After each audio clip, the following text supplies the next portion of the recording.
चिंचवड विधानसभा पोटनिवडणुकीमध्ये आता भाजपच्या विरोधामध्ये एकवटलेल्या महाविकास आघाडीमध्ये उभी फूट पडल्याचं बघायला मिळतंय।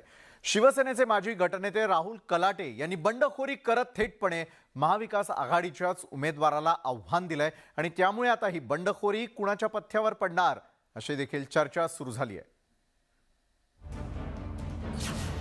चिंचवडमध्ये बंडखोर जाहले उदंड, महाविकास आघाडीत उभी फूट, राष्ट्रवादीच्या काटेंविरोधात कलाटे मैदानात।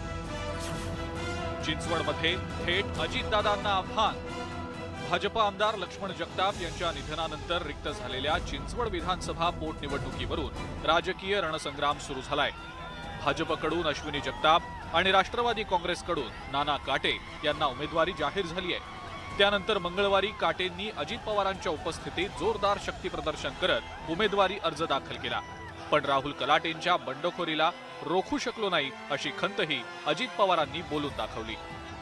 मला मात्र उद्धव ठाकरे साहेबांनी स्पष्ट सांगितलं, आपला आघाडीचा उमेदवार म्हणून विठ्ठल उर्फ नाना काटे याला शिवसेनेचा पाठिंबा राहील असं स्पष्ट शिवसेनेचे सर्वोच्च नेते उद्धव ठाकरे साहेबांनी सांगितलेलं आहे। आमच्याकडे ज्यांनी उमेदवारी मागितलेली होती त्यांनी शांत राहावं म्हणून आम्ही आमचा प्रयत्न चालू ठेवणार आहे।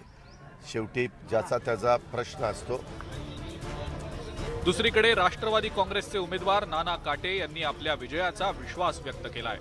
राष्ट्रवादी काँग्रेस पार्टी असेल, शिवसेना असेल, काँग्रेस असेल किंवा इतर घटक पक्ष, आम्ही सर्वजण ताकदीनिशी इथं उतरलेलो आहे। या भागामध्ये चिंचवड मतदारसंघाला निरीक्षक म्हणून सुनीलांना शेळके देखील इथं लक्ष टाकणार आहे। त्यामुळं अतिशय चांगल्या पद्धतीनं रिझल्ट आपल्यासमोर येईल। नक्कीच सर्व ताकदीची मंडळी आमच्याबरोबर आहेत। महाविकास आघाडी म्हणून सगळी टीम ताकदीने जोर लावेल। शिवसेनेचे माजी गटनेते राहुल कलाटे यांनी बंडखोरीचं हत्यार उपसत अपक्ष उमेदवारी अर्ज दाखल केलाय। यावेळेला त्यांनी नाना काटेंसोबतच अजित पवारांना देखील आव्हान दिलंय।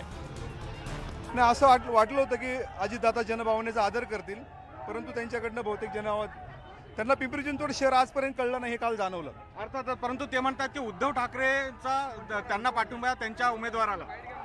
शिवसैनिक माझ्याबरोबर आहेत। अर्थातच, आणि आता तुम्ही उमेदवारी अर्ज दाखल करून ही निवडणूक लढणार यावर ठाम? हो। राहुल कलाटे यांच्या भूमिकेमुळे महाविकास आघाडी समोर मोठा पेच निर्माण झालाय। कारण राहुल कलाटेंनी 2014ची विधानसभा शिवसेनेकडून तर 2019ची विधानसभा अपक्ष उमेदवार म्हणून लढलेली होती। दोन्ही वेळेला त्यांनी दिवंगत आमदार लक्ष्मण जगताप यांना कडवी झुंज दिली होती। त्याचबरोबर पिंपरी चिंचवड महानगरपालिकेत नगरसेवक असलेले कलाटे यांच्याकडे शिवसेनेचं गटनेते पदही असल्यानं अनेक नगरसेवक त्यांच्या सोबत आहेत। यामुळे आधी भाजप विरुद्ध राष्ट्रवादी अशी दुरंगी दिसणारी चिंचवडची लढत आता तिरंगी होण्याची शक्यता निर्माण झाली आहे।